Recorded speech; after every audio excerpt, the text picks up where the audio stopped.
Hey everybody, got another battle report for you, this time using the Battlegroup rules. It's a fine set of World War II miniatures rules. Highly recommended. But anyway, in front of you, you can see the table layout I'm going to be using for this game. And incidentally, I should mention that this battle report is going to be more like a demo game, and I will be playing this solo. And what I mean by demo game is that I'm actually going to show most of the measuring and dice rolls. So hopefully you can get an idea of how the game flows and how it plays along.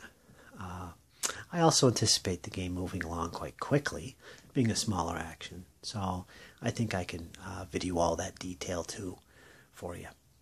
But anyway, it's going to be a 300-point battle, both sides maxed at 300 points, which is a squad level action according to the Battlegroup rules. So I've set up a 4x4 table, as the rules recommend for that size action. And if we look at the terrain, it's pretty much dominated by a little village, a little farm village. You can see some open fields there, and enclosed fields rather. Dirt road cutting right through the middle there. We've got a couple buildings which have been pulverized by some earlier fighting. And they have some smoke and flames going on in there, but that's just for looks. They're not actually on fire at the moment. But it looks good. Can't deny that. And we got some hills scattered around in a couple woods. Terrain effects on the game? Well, these ruins are going to be counted as difficult terrain that offer hard cover to troops in them. In addition, the woods are going to be difficult terrain and offer soft cover. All the hedges and little bushes and clumps of lichen laying around, they'll count as soft cover and are obstacles to movement, so they have to be crossed. And also, what else? There is a small stone wall stretching up there on the top, right up here. Now that's an obstacle, but it's going to be counted as hard cover. And that's pretty much it. The hills pretty much are open, except where you see little bushes and stuff. And of course, they'll block line of sight, as usual. But that's pretty much the layout for the battle. And again, it's a 4x4 spread here. The forces will be deploying on 2 of the 4 corners, opposite corners from each other. And the scenario to be played is the first one from the rule book, which is attack, counterattack. So we'll go into that later. I think the next step is to look at the forces that I got set up for this battle. Like I said, it's going to be 300 points. In addition, I'm not going to keep things a little simple, and I'm not going to use the artillery rules and off-board artillery and have a lot of explosions going on. So we're going to focus pretty much on the infantry and tanks and the troops on the ground and how they're going to engage each other in this upcoming battle. Okay, so let's take a look at the forces and see what we got. Take a quick look at the German forces here. It's about 298 points in total. So it's about 2 points shy of my 300-point max I set for this battle. Again, it's a panzer division. It's made up of 2 armored panzer grenadier squads, as you can see in the middle, made up of 3 separate teams. You've got the MG team here, which I upgraded to MG42. That's 3 guys. And of course the transport, which is a 251 half-track with MG, and a 5-man section, which are rifles. And I added an MG42 to those guys. I also upgraded 2 of the guys to Panzerfausts. And of course the squad sergeant has a submachine gun. And the second squad is basically actually the same composition of guys. Supporting them I have a Stug over there on the right, and over on the left I have 2 units of recon. Now this one here is a standard half-track 250 with an autocannon. This one here is a Panzer Grenadier Patrol, and it's got 4 guys in it, plus the half-track, and I did upgrade one of them with a Panzerfaust. So we got lots of anti-tank capability in this force here, as well as good support from the machine guns. And commanding this group is my forward headquarters, which I upgraded to a Panzer IV-H, as you can see here. So that's the headquarters for this little battle group. And that's the force. And again, there's no artillery support that I purchased for this. I'm not using that in this battle. No artillery off-board or otherwise. So all the points are spent right there in what you see. Okay, so it should be pretty useful in the battle. It's based on infantry. The tanks are providing support to those infantry. And hopefully the recon can move up quick early in the battle and grab some objectives. We'll see. And then fall back into a support role. So we'll see how well they do. So let's take a look at the Americans now. Here we have the American force spread out right in front of you. And this is about 291 points of troops. So they're about 9 points shy of 300. So a little bit smaller point-wise compared to the Germans. But it's basically made up of an armored division. And it includes these 3 tanks here, Sherman 75s, which are a platoon. I bought them as a platoon. So they have an extra officer included in their force, which is this tank here with the guy hanging out. Also supporting this group is an M10 Wolverine, which should come in handy, facing off against those German tanks. 2 recon elements.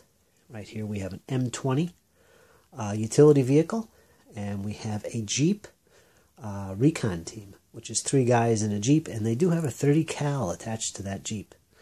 So a lot of mobility and firepower there. The headquarters, of course, is right here. That's the forward headquarters. The senior officer, special rule, if you know the battle group rules. Allows them to make tactical coordination orders and things. And it's made up of an M3 half-track along with 3 men. So that's their headquarters. And also supporting this group is a squad of armored infantry. We have 10 guys right here forming one part of that squad, which includes the sergeant with a submachine gun, as well as a bar and a bazooka, and the rest are rifles. Of course, we have their M3 half-track, and supporting that is a 3rd element of a 30 cal machine gun team, which is over here. So there you go. That's the American force, and again, no artillery. I'm not using that for this scenario, so all the points are tied up in what you see on the table. Okay, folks, so that's the Americans. Folks, we're ready to go. Let's get into this scenario. Now, it's the first one from the main rulebook, and it's called Attack Counterattack. A classic meeting engagement, basically. For what it represents, it's like one side has managed to break through the defenses of the opposing side. And what's going on here is the opposing side is trying to send in some troops to kind of prevent any further penetration, any further damage or movements into their rear zone. So that's basically what's going on. And we're going to make some die rolls for scouting to see which side is which. We'll get to that. But first, victory. So we got to understand how you win this game. And basically, there's 3 ways to win this scenario. And most games, actually, in the battle group system. The first way is if you totally destroy all the enemy units, you clearly win. Second way is to capture all the objectives that are set up on the table. You also clearly win. And a final way is if the opposing force reaches their battle rating, or exceeds it actually, they lose. So we'll get into battle ratings further into this scenario as we go. I'll tell you what those numbers are. I should have them up on the screen as well throughout the battle so you can kind of follow along. Anyway, the first thing we're going to do is do that deployment thing and see who picks what corner. So that's next. So the first thing we want to do is both sides are going to roll a d6. And each side will add to that d6 the number of recon units in their force. Now, in this case, both sides have an equal number of recon units, 3. For instance, the Germans have a 250 half-track, which counts as a unit, with a 4-man Panzergrenadier patrol, which is a separate unit. And finally, they have another 250 half-track recon vehicle, and that's what they'll be adding to their die roll, 3. The Americans also have 3, although they have an M20, a Jeep, and a crew for the Jeep, so that's 3 for them. So let's get to that. There's the dice ready to go. Now we're going to be adding D3 to each of these die rolls. Now, the green throughout the game, the green dice will be the Americans, so there'll be no confusion. So let's see what happens here. And the Americans get a 4, and plus 3 is 7. The Germans get 2 plus 3 is 5. So the Americans have basically out-scouted the Germans. Now, what that means is the Americans get to pick one of these 4 corners and to deploy on. And the Germans will deploy on the opposite corner. So we can see right away that the Americans are the ones who are the attackers here. They're the ones pushing through the German battle lines. So maybe let's see if the Germans can kind of close that gap. All right, let's see. Okay, I thought about this, and I decided the Americans are going to be deploying on the furthest corner, which is the one way up there, right there. They're going to be deploying up there, which means the Germans are going to be down here in this corner. The reason for that is the Americans got a lot of cover moving into the center zone of the table. That's going to be nice to have initially. And the Germans, the opposite is true. They got a little bit less cover. They got that woods up here, that little tiny hill, but otherwise there's just hedges and fields. Now, I don't know if that's going to be a big deal, but I kind of like the idea of my Americans advancing with a lot of cover between them. So that's the deployment zones and how that's going to work. Okay, so I put some of the models on the table, the recon forces, just to show that they're going to, which zone is which. Next thing we're going to do is place those objectives. Now, we place 4 objectives on this table, starting with the side that won the scouting roll that we just did, which is the Americans. And what they do is they first place an objective counter, and they alternate between doing that. So the Americans will pick space on the table, place an objective. The Germans will do the same, and they'll do that until there's 4 objectives on the table. Plain and simple. The only requirements here is that no objective can be placed within 10 inches of a table edge or 10 inches from another objective, basically. So we're going to jump ahead a little bit here, and I did all the objective placement and deploying of recon forces already. So I'll show you the results of that. First of all, the first thing we do is we deploy place the objectives. And there's 4 of them in this battle. The only requirement to placement, it starts with the Americans, the side that won the scouting roll.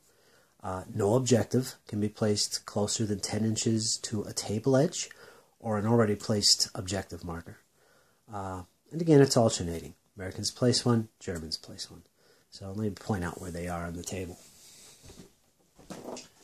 Americans place this little objective. It's back here. Next, the Germans put this objective right here. Okay. The Americans then place this downed aircraft, which is right here, in front of this white building, inside of the woods partially. And finally, the Germans put this M10 right there.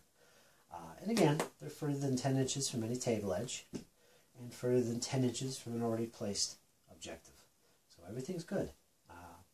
The next thing you do is you roll dice to determine if there's any thunderstorms, sudden thunderstorm that hits the battlefield. Now, the thing is, if that happens, there's no air support for either side in the battle. That's basically what we're trying to determine here. You roll d6, doesn't matter who. If it comes up a 1, boom, thunderstorm. So no air support.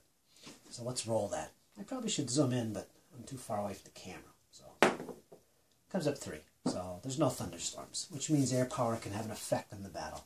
And if you don't know the rules, how that works is when you're drawing battle rating counters, if it comes up air support or airstrike or something, I forget what it's called, if you pull one of those counters, it means there's suddenly going to be some air support available to that side. So that's how it comes into play. All right, so the next thing we do is deploy the recon forces in our armies. And it starts with the Americans, and it alternates back and forth until all the recon units are deployed on the table. Well, I've already deployed them. The only other requirement is that no recon unit can be placed closer than 10 inches to the center line of the table, which is right there with this little red whippy stick. How useful is that? So it started with the Americans.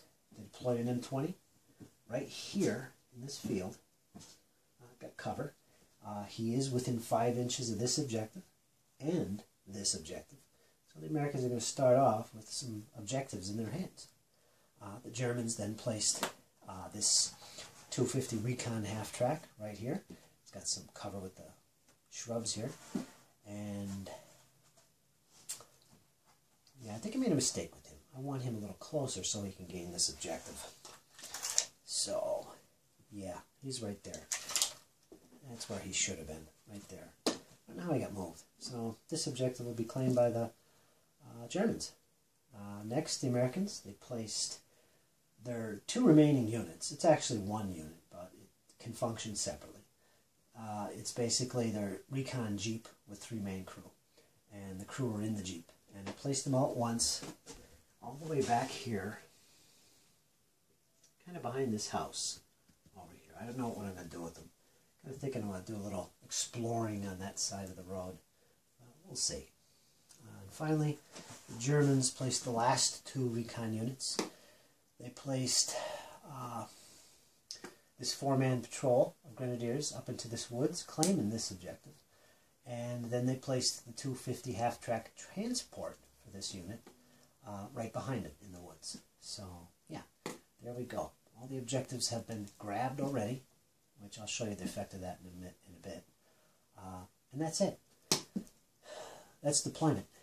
And starting on turn 2, we will start bringing in the rest of the forces of both armies from their deployment edges, and I'll show you how that's done in turn 2. Right now we're all set up, we're ready to jump right into turn 1 and see what happens.